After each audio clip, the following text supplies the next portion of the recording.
Hello.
Chair, it looks like you've got a pretty good group here. It's 7:32. Is anyone else getting this other person speaking? Are you guys all hearing this? I'm not. I have an entire briefing on a fire evacuation in my ear. Yeah, this is Jim. I'm sorry, Mayor. Do you hear I it? just wanted to report, I'm hearing some background speaking as well, and I haven't been able to get rid of it. Yeah, I don't see any noise coming from anybody, so it's like it's interfering with this meeting. I'm gonna hang up and call back in because I can't deal with this. It's pretty loud. I'll be back in a minute. I will mute everyone here for just a second so everyone's aware, see if that helps.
Okay, can you guys hear me?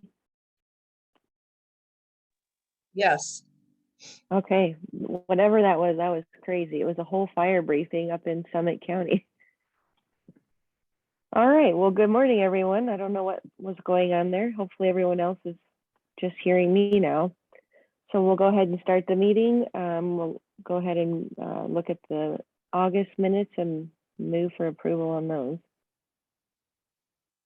While you're looking at that, I want to show you this this slide. So the world needs NATA. It's a coffee and pastry bar in Portugal. And my colleague and friend Herman Stockinger is in Portugal and sent me this screenshot of NATA and said, now the world knows what we know. Everyone needs NATA. And I just thought that was pretty good.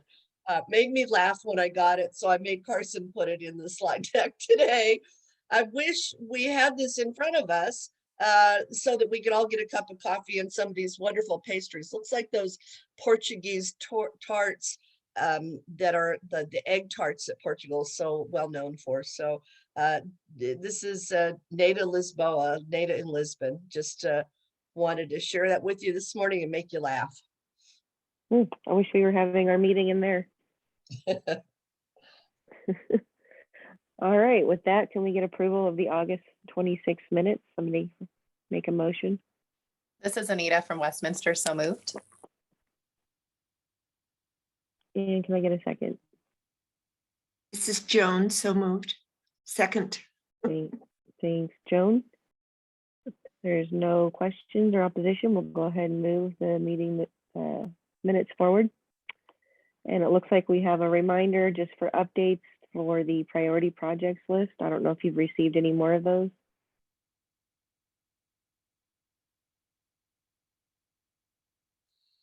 We haven't received anything, Carson, have we? We just wanted to remind everyone that quarterly we update that list at anyone's request, and October would be the next quarterly update.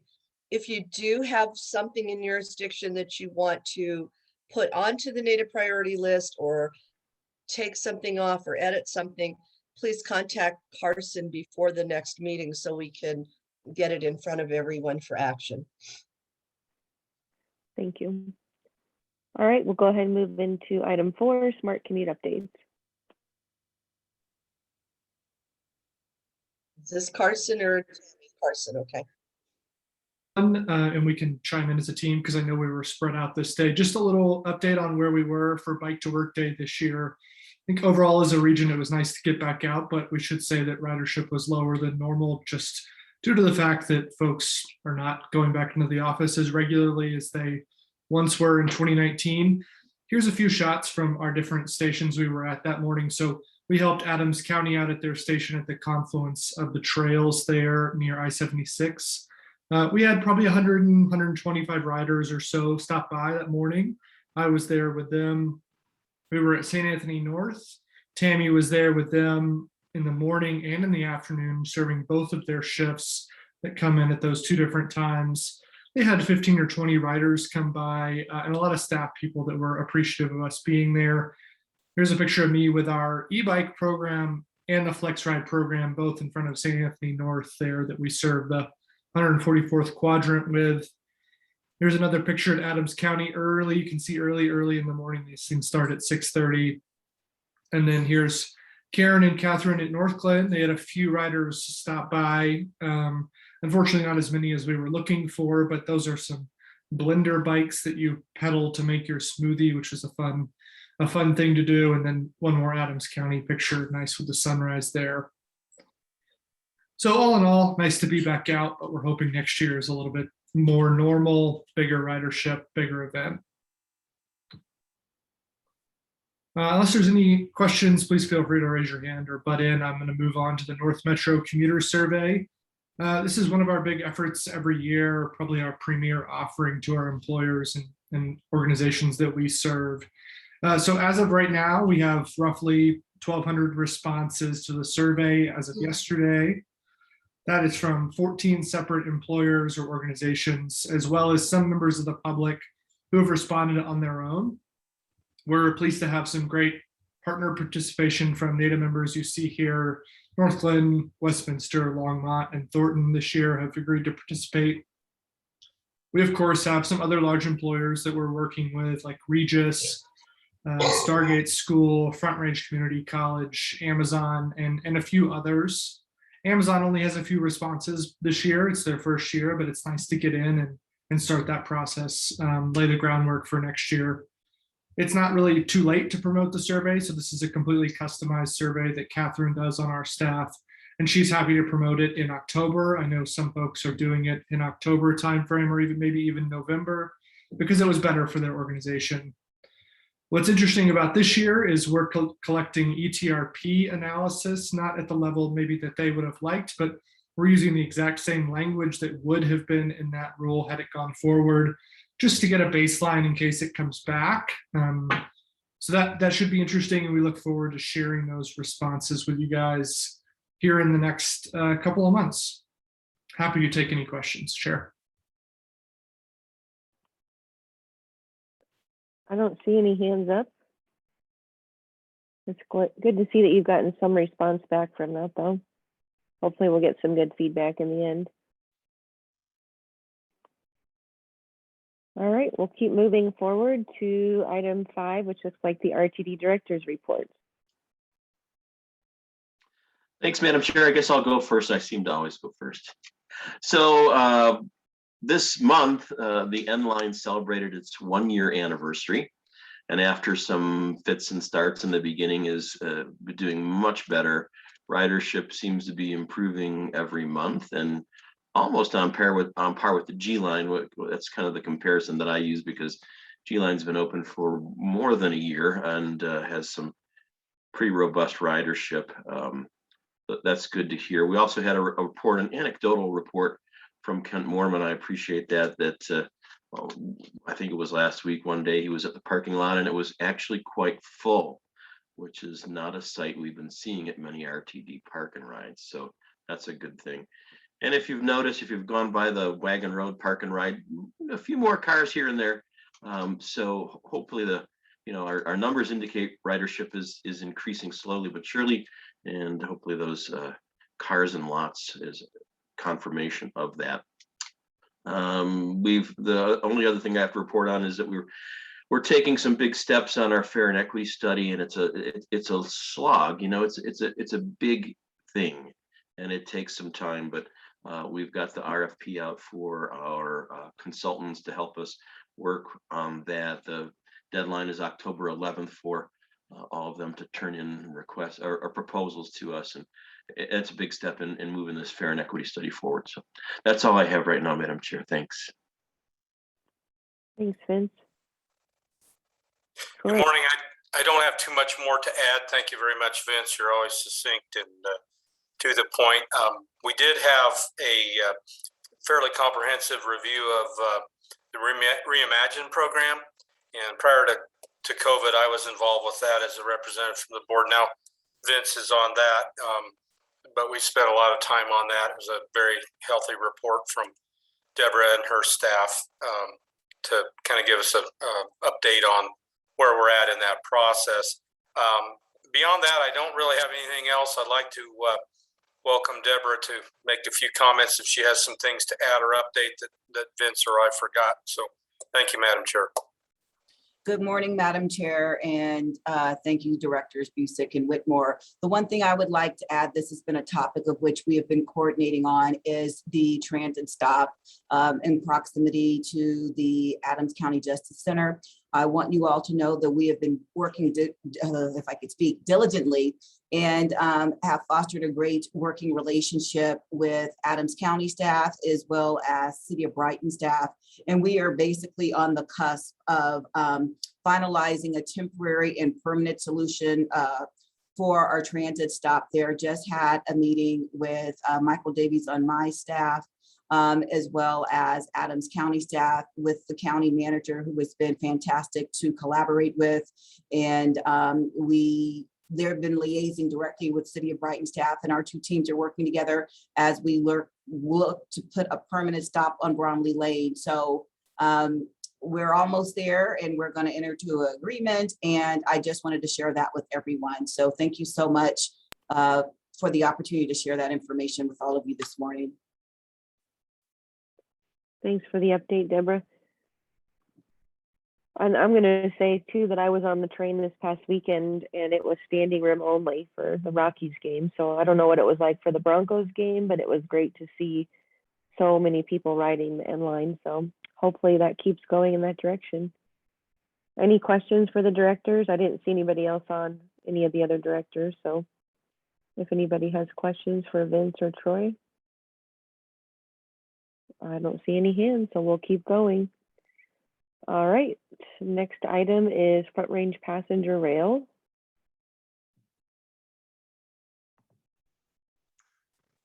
Good morning, folks. Jim Subi. I chair the Southwest Chief and Front Range Passenger Rail Commission.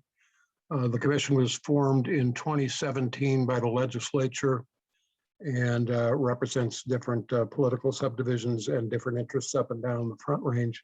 We had a two-part mission. One was to save and improve the Southwest Chief Amtrak service running through southeastern Colorado. And the second was to look into and develop a kind of skeletal plan for the development of Front Range passenger rail. This has been a long-term goal for the state, but only recently has the amount of traffic and the demand for such a service really required careful evaluation. If we could go to the, well, we can just go to the second slide just to view, but I really want to get to the third one. This just gives you an idea of what we have in fact accomplished so far. A couple of months ago, we published a fairly detailed analysis of our conclusions based on the last 2 years' work. And we determined that this was in fact, at least in an initial sense, a very feasible transportation alternative. A couple of things to say about that. This is viewed as an additional mode. It's not viewed as a substitute for, but in many respects, relief for the I-25 motorist traffic. I might add that we had strong political support for the American Automobile Association because they understand that taking automobiles off the highway improves the safety and also the performance of motorists. So it's the concept here is to add this mode to what's available to Front Range communities up and down the Front Range. Let's go to the next slide, which is kind of the most important part of this presentation.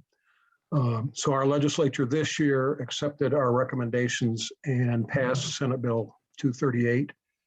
The bill creates a district as depicted on the right side of the slide. The district represents the Council of Governments and the metropolitan planning organizations up and down the corridor. Where there is not an existing corridor, the district represents all those counties, the portions of all those counties that fall within 5 miles of the I-25 highway. The district runs from Wyoming to New Mexico. And throughout this process, we've had participation from New Mexico and Wyoming. As a matter of fact, Wyoming appointed a non-voting member to our commission board. As you can see, the powers are to finance, design, construct, operate, maintain passenger rail. A number of amendments were put into the initial legislation to make sure that certain studies were completed. I'll get into that in a minute. But one of the most important powers is obviously to refer a ballot initiative to the district. And that ballot initiative must receive 2/3 of the voting director's approval.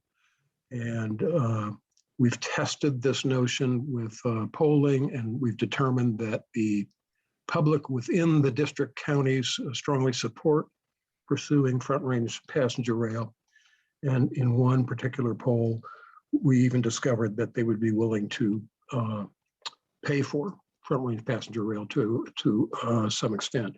Obviously, our goal is to obtain significant federal funding to make this happen because we see this interconnectivity between the additional states as a really powerful addition to federal rail service.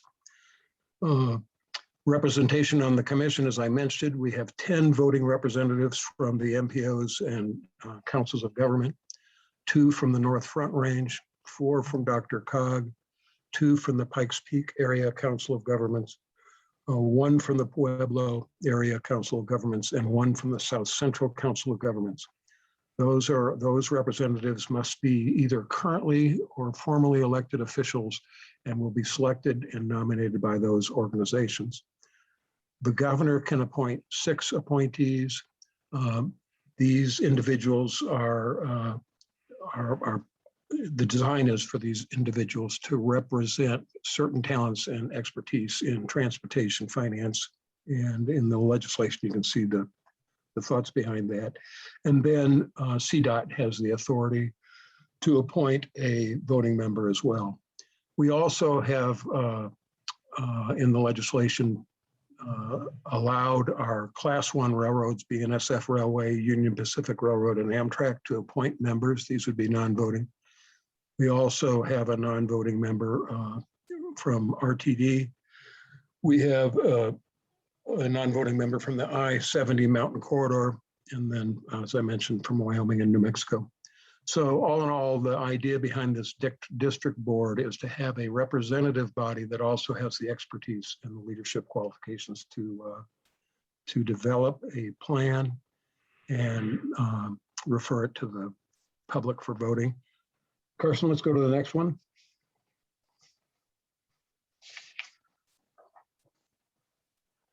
And this is essentially kind of a high altitude view of where we are and what our next steps are. We're, first of all, we'll go through the appointment process. The first, of course, these organizations can appoint their members whenever they would like, but there are deadlines over the next 6 months. And the most important thing to remember about the appointment process is that all appointments must be completed by May 15th, 2022. And that's the deadline for the first meeting of the district board. There are 3 major planning steps required in the legislation developed by the legislature, as well as, of course, the federal requirements to obtain a federally approved service development plan from the Federal Railroad Administration, and also to ensure that we meet NEPA compliance requirements. But the 3 important legislative requirements before we can go, or before the board could go to the public, are a service development plan, which will lay out the station locations and the transfer capacities of these different stations, and would essentially pick the route to be referred to the public. 3 alternative routes were developed. The ultimate decision on the final route will really lie to a great extent with the alternatives analysis in the NEPA process. We have, based on what we've learned and based on feedback from the various commission members, developed a preference for the freight rail right-of-way. And that preference will be examined over the next year through a grant we've received from the federal government. And the grant funds a study to ensure that if we were to pick the freight right-of-way, this is the BNSF Union Pacific right-of-way from border to border, that in fact we could operate efficiently and effectively in a shared operation up and down the freight corridor. So the reason this study is underway is we need to make sure one of this alternative, the other alternatives would require us to build out whatever we designed and needed. But this alternative would require us to actually operate on an existing right-of-way. So we need to be sure before we proceed that this operation would work effectively and that it would not impede the operations of the freight railroads. So it's an important first step toward the development of final recommendations in the plan. We also have another CRISI grant. The CRISI is the Consolidated Rail Infrastructure and Safety Improvements Program. It's a federal grant program. We have a second grant we're using to look at the possibility of connecting with the Southwest Chief out of La Junta and running a train from La Junta up through Pueblo to Colorado Springs. This would be a first step toward Front Range passenger rail, and it would mimic other Amtrak services around the country, which are funded primarily by Amtrak, and it would be a great way to get this service started. I was much more interested in answering questions than going into a detailed analysis. And I wonder, Carson or Karen or Mayor Sandgren, if there are any questions about this whole process. Yeah, Jim, thanks for the presentation. This is great information on the slide here, especially. So we'll go ahead and open it up for questions.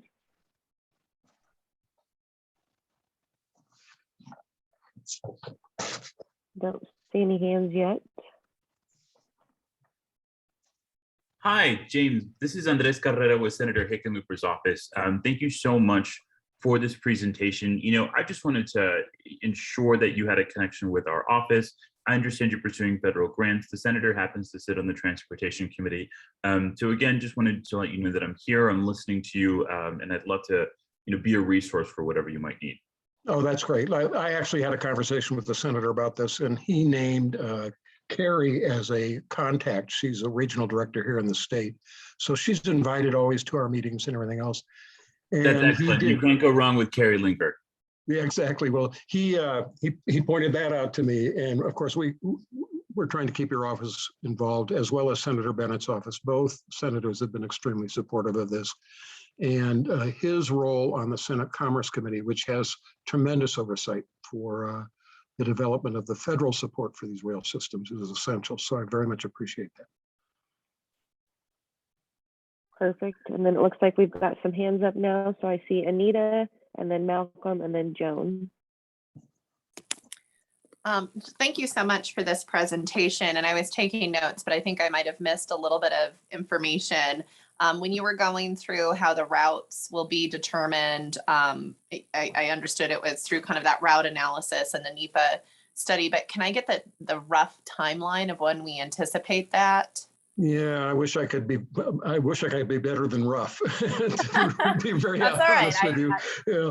Well, I've been involved in this transportation planning for a number of years with different organizations, and unfortunately, the average length of time for these things has been about 5 years, major transportation project. Our goal is to try to develop the federally required plans and meet the 3 legislative requirements that I described here within a 3-year timeline. If we were able to do that, then you could see a ballot referrals, within the next 3, 4, or 5 years. Our view is if this drags out too long, it just falls by the wayside.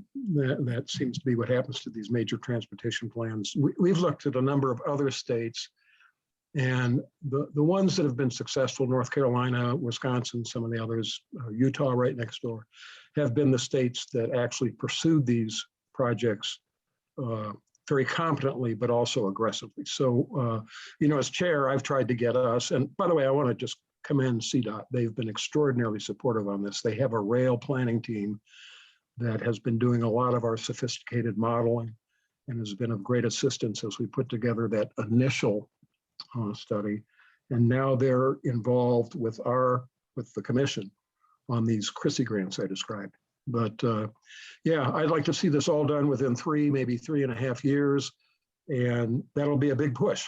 But without a big push, it'll be a failure, I'm afraid. So, and by the way, as you all know, we have to convince the public that this is going to work and that this is a good idea, and that's going to require some very strong analysis, but also a lot of outreach. So those are both on the agenda for the future. With the chair's permission, I have 2 follow-up questions, if that's okay. Yeah, go ahead, Anita. I just want to make sure my understanding is correct. So we'll go through this process, and then those that are part of this rail district, the different board positions that have been chosen either through the MPOs or through the governor's appointees, they're going to be referring or recommending a ballot measure, right, to be referred to the ballot by the legislature. Is that correct? Yeah, they have the authority. I wish I were more of an expert on our ballot process in the state, but they have an authority. They have the authority to make the referral, and I believe the legislature is bound then to offer it. So my second question is 3 years, which is your optimistic timeline on when we can get Yes. the process through. Presuming that there's a certain level of folks that from the MPO side, I would say the majority will be elected officials. Their terms of office may not coincide with that same that same time period. are we, I guess I'm just wondering how that functionally works if people are rotating on and off the district board, or is Yeah, that what well, considerations? I guess there's probably, I'm thinking, I have the legislation in front of me. I'm trying to think of how we approach that. First of all, we had terms of 2 and 4 years. So the notion was that the MPOs would appoint representatives that matched Okay. the term that's available to them. But, I don't know in the legislation that there's a guarantee that that's the case. So Okay. you might well be correct. I mean, they have that authority to make those appointments. The governor's appointments, one presumes, would be for, the duration. And he and CDOT have 7 of the 10 voting members. So, presuming that you need 12 votes to make a ballot referral, essentially one would presume CDOT and the governor's people are going to be supportive of this. I, of course, would assume that every representative was supportive of it, or why would they be serving? But maybe that's optimistic. I don't know. But I think that you could be relatively certain that 12 votes could be in favor. I obviously have often said when I make presentations that I would foresee having all 17 votes in order to ensure the public. Yeah, I agree. Have the mandate. But my last question, with the chair's permission, is as we're looking at the corridor up north, my understanding is there's kind of 3 alternatives that have been looked at. Is there any early indication of which of the 3, looks favorable, or are we really just wanting to go through the full NEPA analysis, the full corridor analysis before we even? I have there are 2 answers to that question. One is, the commission thought the freight right-of-way was the most feasible, simply because it is an existing rail corridor. There are choke points on it that would have to be dealt with, but it already has rail installed and it has 100-foot right-of-way, which means we could get up to 4 tracks in there if we did. And quite frankly, if we ever wanted to meet the long-term vision, which is 24 trains a day, we would need to have at least double track and maybe through Denver, maybe triple track. I was out with the railroads just the other day looking at that, passing through Denver.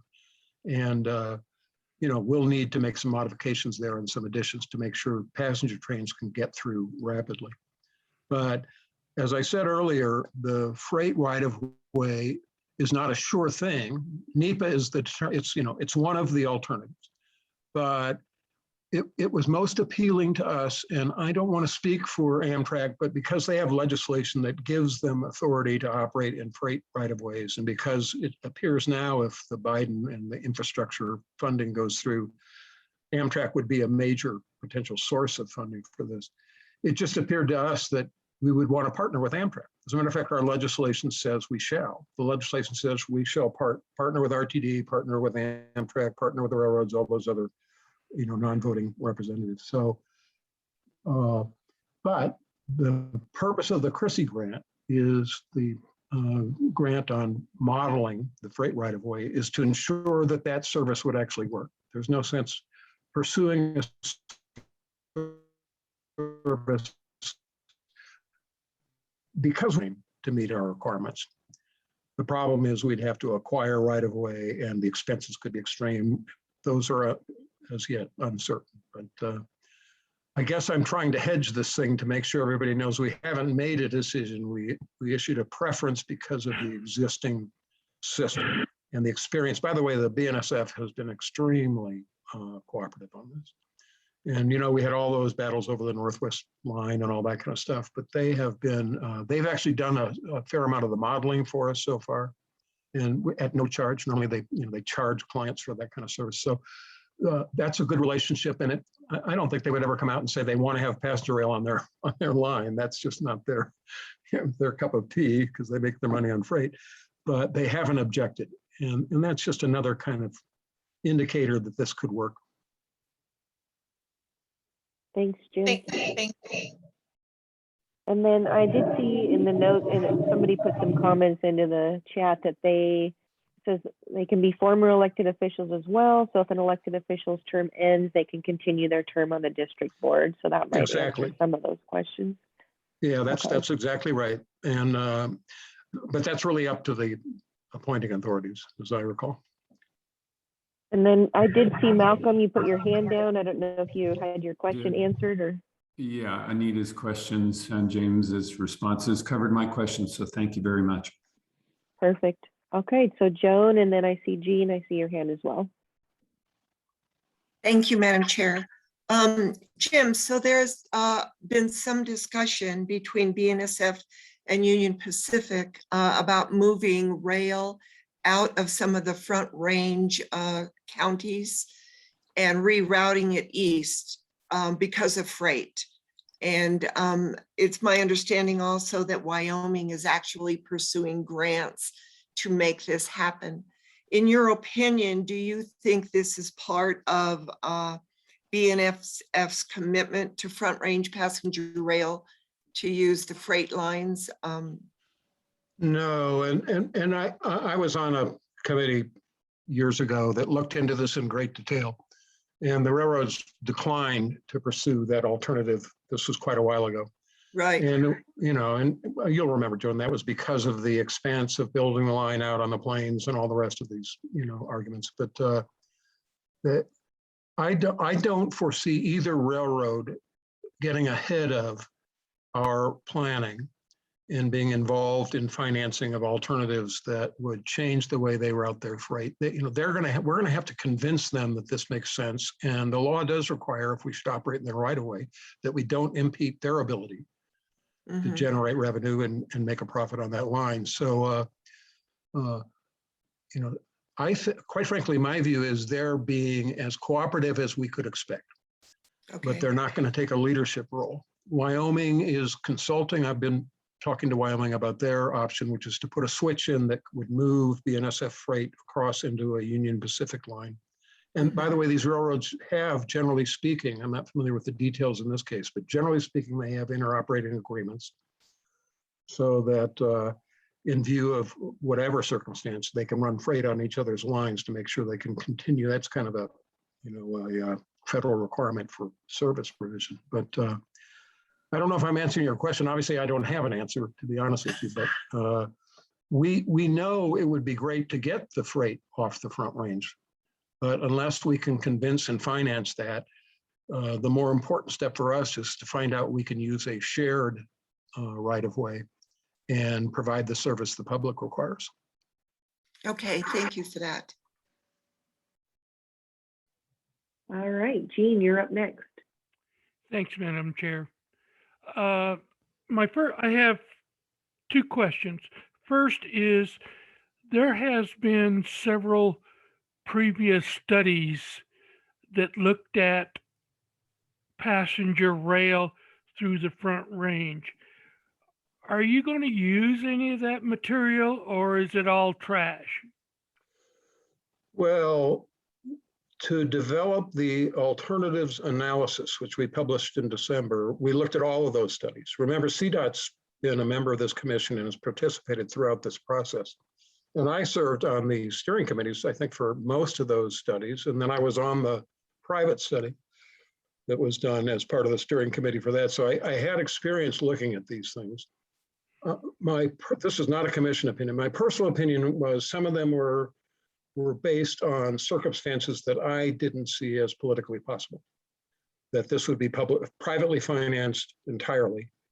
I see there's a lot of opportunity for public-private partnerships and things that RTD's experienced and all the rest, but I don't think that, I don't know of a single passenger service outside of perhaps Florida that is publicly or privately financed. And I want to add that the reason it's privately financed is the company that's running it owned the former railroad on which right-of-way it runs. So they didn't have to pay for right-of-way or deal with shared operations. They were the railroad, just under a broader corporate structure.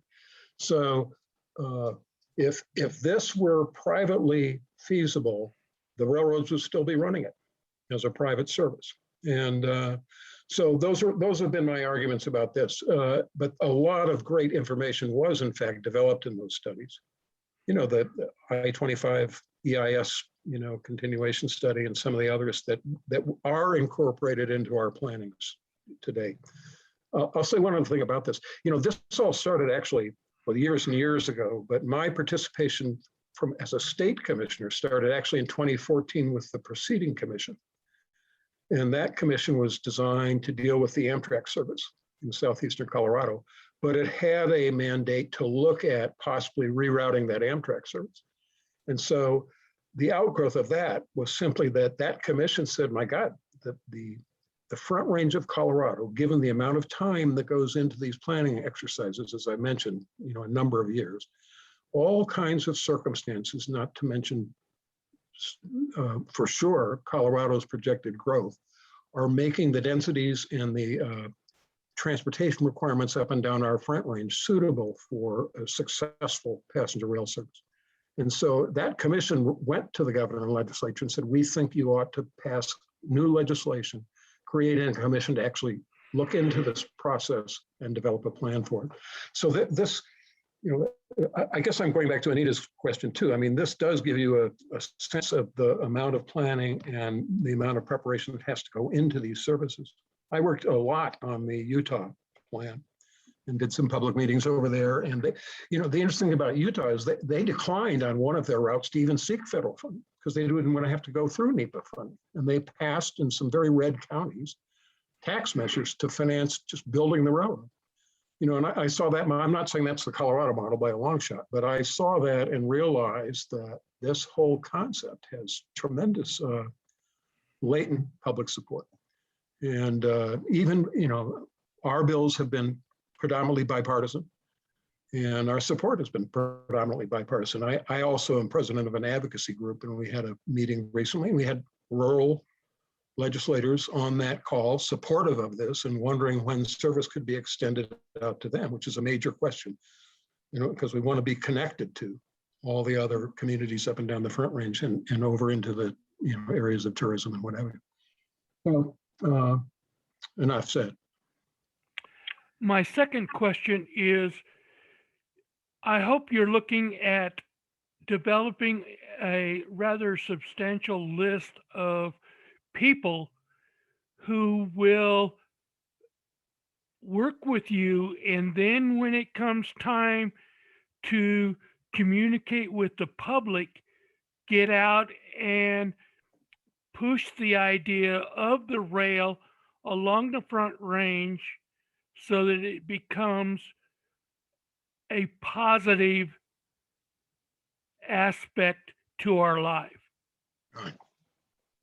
No, that's great advice. And I'm not an elected official, but we have a number of elected officials and former elected officials on the current commission, and they strongly support that point of view, Gene. I mean, you're not going to get a ballot measure through this state, any kind of a ballot measure through, unless you've made an extremely powerful argument and it's been well documented with evidence the public can understand.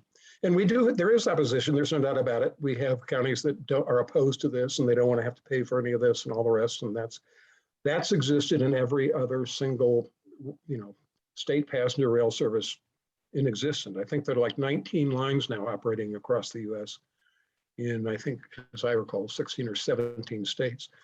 And you always ran into opposition. There's always an argument that the highways pay for themselves and all the other arguments, and therefore they should be the only mechanism. Well, actually, the highways only pay for half of their expenses. All those arguments, and you have to, those political arguments have to be made as well as the operating service plan arguments, so people understand, the value of this service. All right, thanks, Jim. And looks like Karen, I see your hand up. Thanks, Chair. Thanks, Jim. Always interesting to get your updates, and we do appreciate you coming and being part of this group and answering our questions. While I really appreciate you calling out CDOT for the support that CDOT has given this process and this initiative, I just want to be clear that the Transportation Commission, whose role is policy and budget for CDOT for the state, hasn't yet weighed in on anything for Front Front Range Passenger Rail yet. We're waiting for an update, which I think we will get maybe next month, on what your budget request is, how much it is, what it's being used for, and just get an overview of what we're doing moving forward. So just wanted to be clear that while you're getting a lot of support from CDOT, the Transportation Commission hasn't yet weighed in, and want to be clear to people that your 11 member Transportation Commission is still waiting for more information before committing any money or endorsement of Front Range Passenger Rail. But we're glad to have been part of this all the way up to now, and we're really eager to get more information as we move this process forward. So I'm sorry, I haven't been to the last 2 commission meetings. That's my fault. I'm sorry I wasn't there. I might have made some arguments about the matter, but I doubt it. I would have been as respectful as I am. But no, I clearly understand that. But on the other hand, my argument was that it is right within your own structure. You've got all this analysis and everything else that so powerfully supports at least going forward and turning this into a real proposition. So I hope those arguments can be made, and I hope I regretted I hadn't come over to the last commission meeting. I actually thought this was on the agenda and that there was going to be a vote on it and everything else. And we, at our last commission meeting, the rail commission meeting, we did vote through our funding support. So, I guess you could say we're halfway there, and that's better than.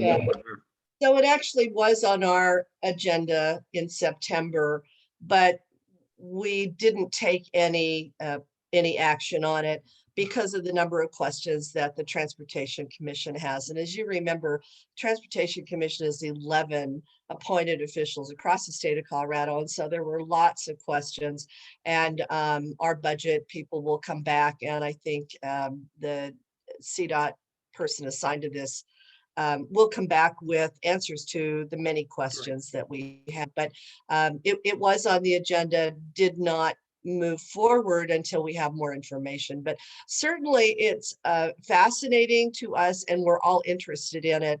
And so maybe October, you can show up for that meeting, and we can have questions and answers that might move this process farther along. So really appreciate you being here today. Thank you. Oh, thank you very much, Karen. All right. I don't see any other hands up, so that I think was a great presentation, and I'm sure we'll hear more as things keep moving forward. Anita, did you have another question? Okay. All right, so let's go ahead and move on to the next item, which is the CDOT update on the Eisenhower Johnson Memorial Tunnel. And it looks That's like great. we have CDOT Chief Engineer. So I'd like Perfect. to cue this up if that's all right. I have leaned on CDOT's Chief Engineer, Steve Harrelson, to do a presentation for us. I'm really excited about this presentation. This month in September, the Transportation Commission did a tour, a 2-day tour. We looked at Floyd Hill, we looked at Vail Pass, rest area. We looked at the Eisenhower Johnson Memorial Tunnels, and we also looked at the efforts being put forth to rebuild 70 through the Glenwood Canyon mudslide area. One of the reasons I asked Steve to come and talk about Eisenhower Johnson Memorial Tunnel is because when the Transportation Commission, put some money toward the tunnel, there was some pushback from some metro mayors on the issue of putting $50 million into the tunnel instead of putting that money into projects on the Front Range. And I'm sure Steve will tell you this, but the Eisenhower Tunnel is part of Region 1 and is in desperate need of repairs. And when we did the tour, it was pretty apparent to me that the $50 million is badly needed, but we actually need more than $50 million. And I'm sure Steve will talk about that. But wanted to give you an opportunity to get a glimpse of what we got when we did this tour. There's nothing like a field trip to give you the guts of an issue. And I want to thank Steve and CDOT professional staff for taking us through this and giving us this tour. And I felt very appreciative of the tour, but also very pleased that we put the $50 million in here to make some early improvements. So with that being said, we're really privileged to have our Chief Engineer, Steve Harrelson, today to give us this presentation. And thanks so much, Steve. Thanks, Chair Stewart. My name's Steve Harrelson again, as Chair Stewart said. I'm Chief Engineer of CDOT, but prior to being Chief Engineer of CDOT, I've spent probably half of my CDOT career working on projects at the tunnel, planning, doing asset management. I installed a fire suppression system there 5 or 6 years ago. So I've worked up there a lot, and it's a truly wonderful place. And I think as you drive through it, you don't realize that it's really a small city up there. So next slide, please. So this is a little picture of there's a poster or a placard, I guess, in the tunnel, and it's just a diagram of how it's built. So as you look at the section through the mountain where it says maximum overburden of 1470 feet, that is the tunnel is about 9,000 feet long, and the westerly 6,000 feet, so pretty much where the word tunnels is in the little yellow tunnel business, is pure solid rock, silver plume granite, very, very good rock. The 1,000 feet just east of there, kind of between the words tunnels and the little car to the right, is what is called the Loveland Fault. So it is a faulted rock, just like the San Andreas Fault in California, but it's not, a solid straight line. It's about 1,000-foot zone of pretty much gravel, sand, and oozy mud. So when they mine these tunnels, it was very difficult to mine them. And the first contractor, in fact, went bankrupt because their shield, which was the kind of the shelter that they built the tunnel with, got stuck, and the ground was heaving onto their structure, and they couldn't advance. So the solution that they came up with was called multi-drift mining. So they drilled a series of small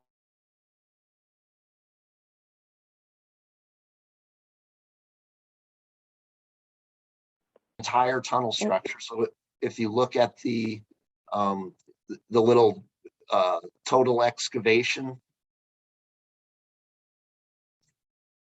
and I think my internet is unstable, so if I'm fading in and out, somebody let me know.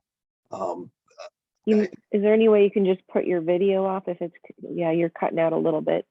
Maybe if we just don't, I've turned off my video. Hopefully that will help. Thank you. So on the, if you look at the total excavation structure, that green area would be where they dug those multi-drifts. So they dug these 8-foot diameter drifts, which are just a small tunnel, and then they filled it with concrete. And then, so they slowly built a whole archway around the tunnel to seal out that oozy and muddy rock. And that's how they got through the tunnel. And then to the further east of that point, there was a big landslide right at the east ventilation system. So knowing how that tunnel was built and the crazy geology in there is going to be very important as we get further into the discussion. The first tunnel was built in 1973. I grew up in Leadville, and I remember the first weekend it was open. I was about 10 years old. We drove over and went through it, and the joke was it's the world's biggest bathroom because all those tiles on the side just look like bathrooms. The other interesting thing is in this total excavation diagram, you can see where you drive is less than half of the tunnel. There's ventilation ducts up on top that one sucks out dirty air and the other brings in fresh air. This ventilation system was designed by a man named Ollie Singstad, who also designed the Holland Tunnel in the 20s. So I have a report that Mr. Stingstad wrote in 1956 that has this design for the tunnel. He was kind of a boy wonder in the 20s in New York City, and then when he came and worked for Colorado in the 50s. He was an old, in his 70s, not an extraordinarily old man, but he lived until he saw the tunnel construction start. I don't think he saw it finish. I think he died before that happened. But, you know, even though this was built in the 70s, this is really jazz age technology. It was really designed using the same technology that was, or the ventilation systems that were designed in the 1920s for the Holland Tunnel in New York City. Next slide.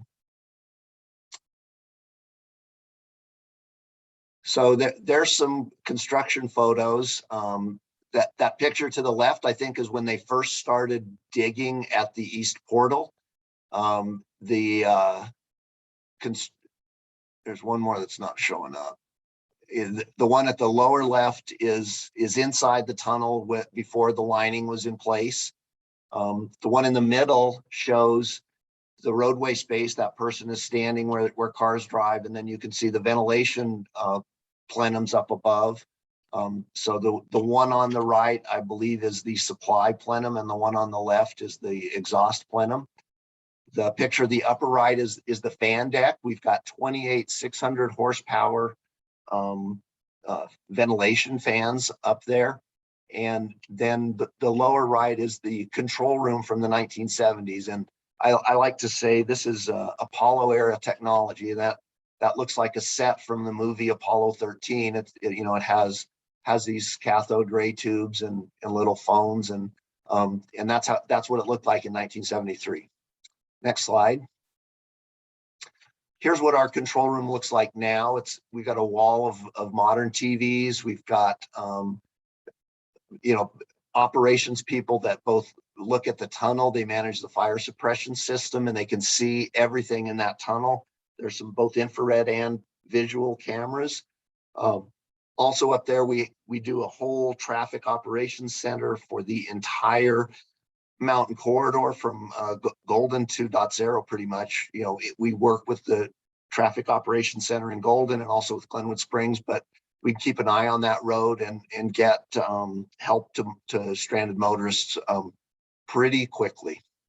Next slide. So this is the fire suppression system that CDOT built. I was fortunate enough to work on that project. It was, I would have to say, the funnest project in my entire CDOT career. It was the first fire suppression system ever built in the United States in an existing tunnel. So we had to pioneer some technologies and get it done. We've used it on 2 fires thus far.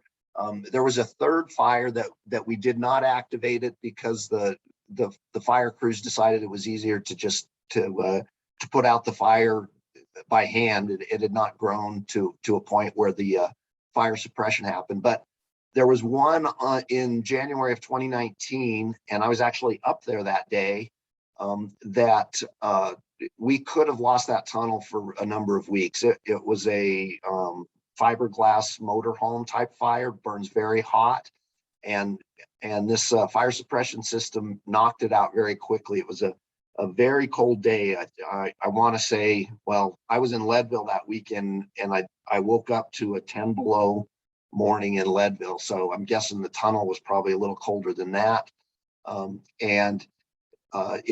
One of the interesting things about this fire suppression system is we heat the water so that it won't freeze. So on a sub-zero day like that, you get, when you spray 75 or 80 degree water into that kind of air, it's almost eerie, the fog, and you can kind of see that in the picture. It's very weird when it's below zero and you've got this really warm water spraying down. So next slide. So we've identified $50 million worth of projects that we're going to use Senate Bill 260 funds for. We manage all of our tunnels, not just the Eisenhower Tunnel, with an asset management system where we track all of the equipment in all of our tunnels and all the structural elements in all of our tunnels, and try to predict their remaining service life. So we've got a list of $150 million that, to my mind, we need to really address all of that in the next decade or so. the fans that you see in that picture are each 600 horsepowers, which, and if you're a metric person like kilowatts, that's about 450 kilowatts. So we've got 28 450 kilowatt fans that have been spinning for, and about half of them for 49 years and the other half for about 40 years or 42 years. So, they're old. Aside from things that wear out, bearings and that sort of thing, the windings of the motors, it's insulated copper wire, so it's insulated with plastic. And when plastic gets to be 40 or 50 years old, it starts to break down and it's not reliable. So one of the things we need to do is, address some of those windings. We've got a whole laundry list of things that we need to do, and we're going to go through that now. Next slide. So the first problem is drainage, plumbing, and heat trace. We've got, aside from the fire suppression system, we also have a domestic water system and fire hydrants. The fire hydrants, have to have water in them all the time. And again, we get 20-degree weather up there all winter long, and every month of the year it drops below freezing. So to keep those pipes from freezing, historically, we've run heat trace through them. So we would drill a hole in the pipe and run a little wire that is electrically heated, and that's how we keep the pipes from freezing. After 2 or 3 years, those heat trace wires burn up, and then all of a sudden we have a frozen pipe. The other problem is the little holes that we drill to tap into the pipes. They pop loose, and we get a little water leak, and it's very challenging to maintain that. So what we plan to do is replace that heat trace with a recirculating boiler, which is the system that we use in the fire suppression system. So we have a small boiler and a circulation pump that just moves hot water through those pipes. The fire suppression system, we've set it up so whenever the air temperature drops below 40, we turn the boiler on. It's fired by natural gas, which there's a natural gas supply up there. And it costs about 30% of the energy that the heat tape did. And plus it's far easier to maintain. So we're going to install that system to keep our waters non-frozen. We've also got some groundwater drains in the tunnel that, when I talked about the fault, because that rock is so fractured, the water just oozes down and it hits the tunnel and it leaks into the tunnel. So over the years, we've drilled holes into the tunnel to try to collect that water. The water's heavily mineralized. It's got, lots of calcium and that sort of thing. So the calcium tends to clog up our pipes. It also, it's warm in the mountain. When it hits that cold air in the tunnel, it freezes. We get icebergs. So we're going to try to fix some of those drainage issues. Aside from the nature of the water, a lot of it is corrugated metal pipe that has been, it's 50 years old and it's been seeing a lot of acidic water for 50 years. So we need to line some of those pipes too. There's a generator. We've got a generator that will run one fan at low speed and 1 in 7 of the fans. So when the electricity goes out, we rely on that generator. It again is 50 years old. The windings in the motor are old, and it's probably too small for what we need. And then the other thing that we've talked about is the 600 horsepower fan motor rewind. And again, the plastic insulation on those motors, it's miles and miles of copper wire with plastic insulation that again was those motors were wound when men were walking on the moon, and they're just worn out and need to be treated. Next slide. So there's some pictures. The picture on the left is the generator, and the picture on the right is one of the hydrant lines. So you can see it's it's behind the barrier in the tunnel. So it's, most mountain towns, the water lines are buried 8 or 10 feet deep. This one is right on the surface because we can't dig a trench through solid rock to bury it 8 or 10 feet deep. Next slide. So the other big project that we've got, or another big project, is to address some of the liner challenges. The picture in the middle is up in the exhaust duct of the Eisenhower side. You can see there's puddling. So to visualize, you're up above the roadway space, but you're in the tunnel, and this is where the dirty air from the tunnel gets exhausted out through those big ventilation fans. The pipes that you see on the right of that middle picture, those are the groundwater collection pipes that I was talking about. So this is in one of those faulted areas where there's a lot of water that wants to get into the tunnel. So we've drilled those pipes up into the mountain. It collects the water, and then we collect it all into one spot, and it then we run it into the water treatment facility. Again, it's heavily calcified. We have to run acid through those pipes periodically to dissolve the calcium deposit so that the pipes will continue to convey. And also the groundwater tends to move around in the mountain. It's kind of like whack-a-mole. When we drill a hole into the mountain to collect water, a year later, the water will move 20 feet away because the cracks in the mountain also get filled with calcium, and the water just tends to move around. So because of that, as best we try with these pipes, we end up with puddles. I think this particular pipe was installed about 35 years ago. So, it needs to be rehabbed. Those big puddles, imagine it's 20 below, those turn into icebergs. It's just challenging. You can see the pictures on the right and the left show the cracks in the concrete. So as the water moves through and freeze and thaw, it puts cracks in the concrete. We're going to try to inject it with some grout to try to keep the water out and preserve that structure. So that's in my mind probably the most concerning part of the tunnel. Next slide.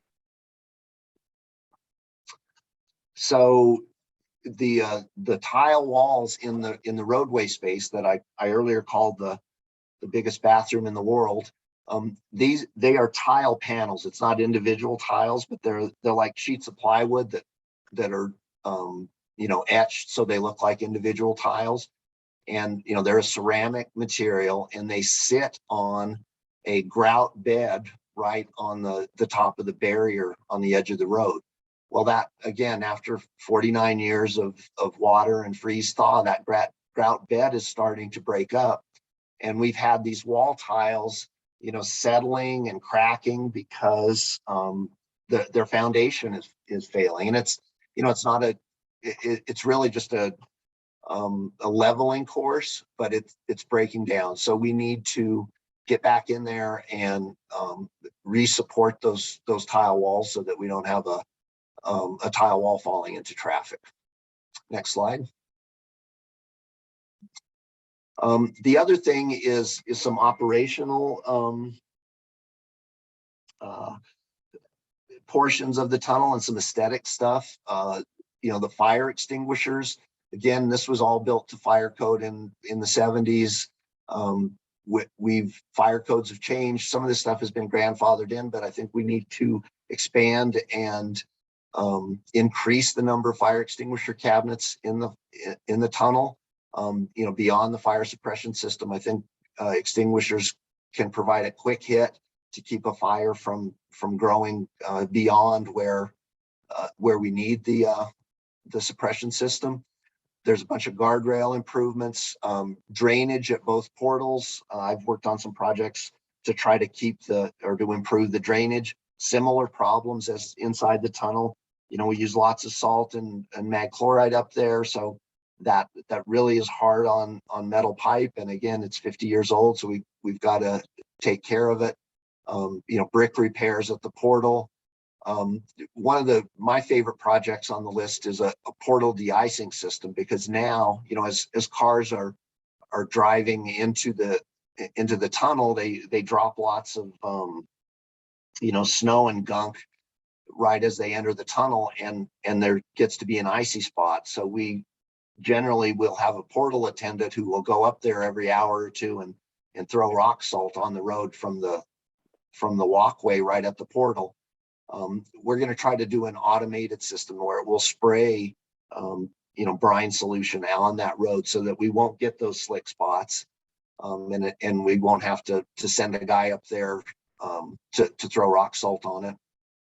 We've also got some sensor upgrades, an overheight warning, and some sensors to identify trucks that have hot engines, so that they won't, if their engine's about, or their turbocharger's about to catch on fire because they've taken the long grade up from the flatlands, they won't drive into the tunnel with a hot turbocharger and start a fire.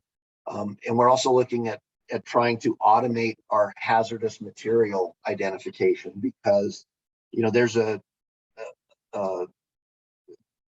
I think a reality that hazmat trucks sneak through the tunnel, and if we can't have gasoline tankers blowing up in that tunnel, so we need to be able to track those guys a lot better. Next slide. And Steve, I'm sorry to interrupt. I'm just looking at the time here. I don't know if we can wrap it up, 6 slides left. So I guess here's some pictures of the aesthetic stuff that we're working on: the brick repairs, the pavement repairs. Next slide.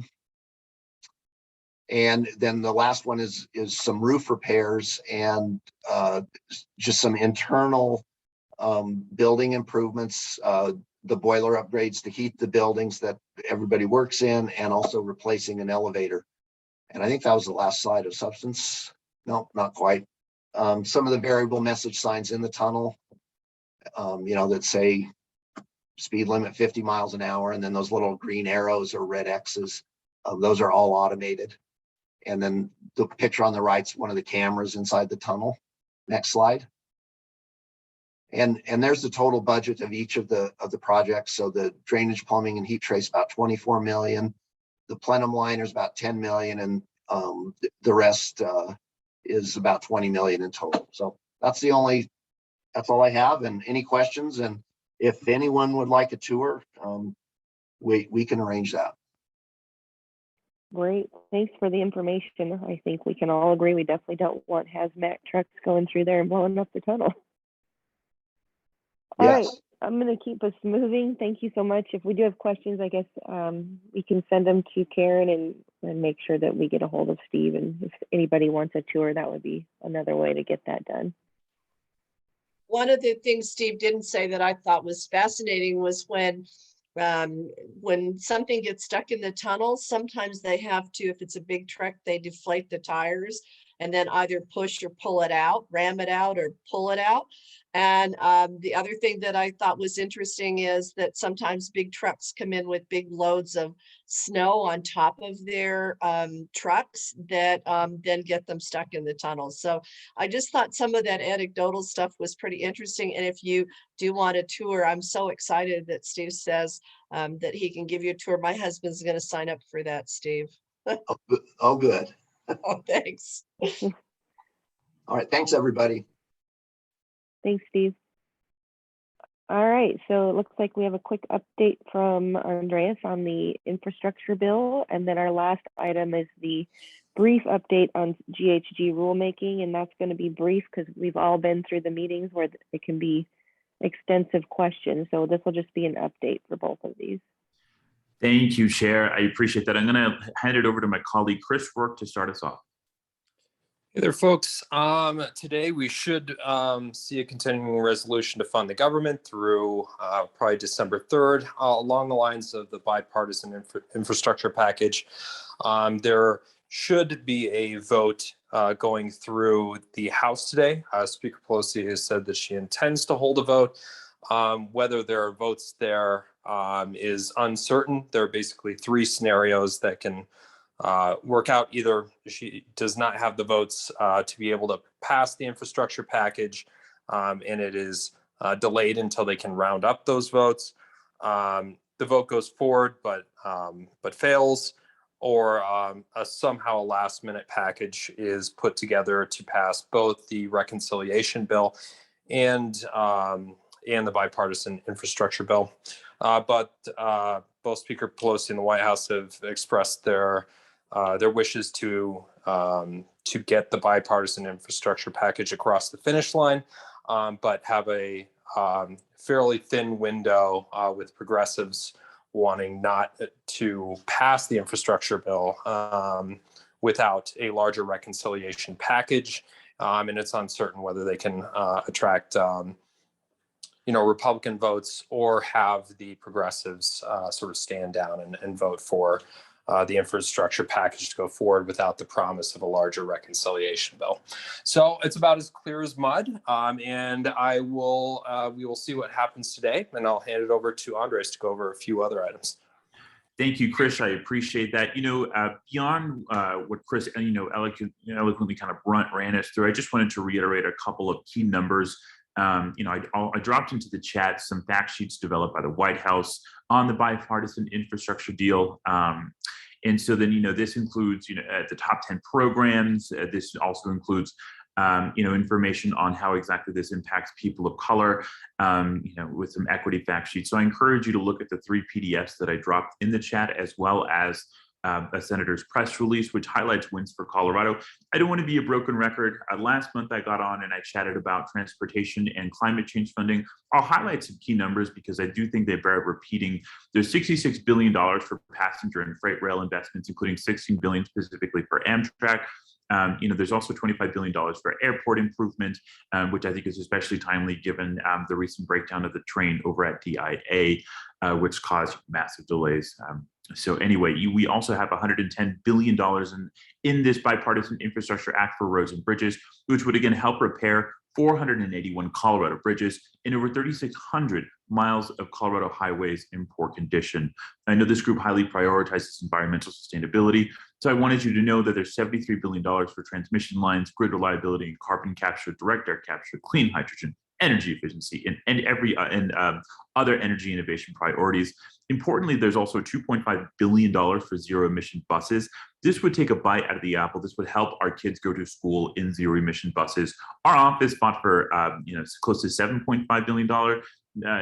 Unfortunately, it was just everything in Congress is a negotiation, as I'm sure everybody in this group appreciates. Another key win here, we also are ensuring that that the Department of Transportation will quickly return the $28.9 million loan plus interest to RTD. And so then again, I'll just drop this information in the chat, but all of this is also captured in the press release, which you can review at your leisure. Thank you. Any questions? I think we'll just wait and see what happens this afternoon or later today, and hopefully we'll get some more updates on that. All right, I don't see any hands up. So we will finish up then with the update on the CDOT GHG rulemaking. Yep. Thank you very much. And I know you've seen this a lot. I just want to tell you that we're in the process of the rulemaking hearings. The legislation that was created requires us to take steps to reduce greenhouse gases and specifically requires CDOT focus rulemaking on our transportation planning project process. It was important to the Transportation Commission to make sure that we had the opportunity, we gave the opportunity for public outreach and public comments to all corners of the state. And we have had these meetings both virtually, in person, and with written public comment. This is the top page of the CDOT website, and this little box right in the middle there, the blue box, if you click on that, it gives you the next page, and in this next page it tells you where these hearings are. So as you can see, most of these hearings have already happened, and then if they've happened, you can listen to the recording if you're so inclined. In the beginning, we had quite a lot of public comment. The last public comment, the next page, I think, then, Carson, there you go. Yesterday was in Lyman. There were only 2 commenters in Lyman. Today is going to be in Fort Collins, and then we'll have 3 more after that. You can attend any of these if you want to give comment. I know Mayor Seitz has given comment, and several people from North Glen Council have given comment. I think it's really important that if you have a concern or an opinion about the rulemaking, that you should give us comment. You can either do it virtually or in person, but the third option is you can send it to us in writing. We're taking comments until the end of business on October 15th. And then the Transportation Commission will get a report and take some action. I think it's important to know that we have had comment that ranges from this is too restrictive, this is too difficult to achieve, to we're not doing enough in the state of Colorado to reduce emissions. And we have had comment from people who want to remind us that truck travel is important for all areas of the state, and that goods and services come through trucks, and trucks need safe highways to do that, to comments that we shouldn't be making any improvements to roads anymore, but should be really just investing in multimodal options like bike lanes and pedestrian walkways. So I think it's been a good exercise, certainly a learning experience for all of us. I'll be at the Fort Collins one today, and also the one in Firestone. There are 3 of us on the ad hoc committee for these meetings, and I have to say it's been a great learning experience. So please don't hesitate to send your comments in writing if you have comments, or attend one of these. I think you'll find them very interesting. The CDOT staff and the hearing officer does a great job in giving a 15-minute overview of why we're doing this and what the rulemaking entails, and then able to answer questions. So that's what I have. Thanks very much. And I think today's NATA meeting was really interesting. Thanks, Chair. Yeah, thank you. Well, and looks like we're going to end a little early even, but for next month's meeting, it looks like we have a draft agenda for the 10-year plan update from CDOT and advancing Adams update, and then we'll have a discussion about the tip call for projects. Julie, yes, great meeting, thank you. And then I did see Carson had put in the chat earlier a link to the priority project list if anybody was wanting to know what that looked like. And then again, if you're going to take up or want to tour the tunnel, go ahead and reach out to Karen, and she can help facilitate that connection with Steve. All right, if anybody has questions, now is the time. Otherwise, we'll go ahead and end a few minutes early. I don't see any hands, so have a great day, everyone. Thank you. Thank you.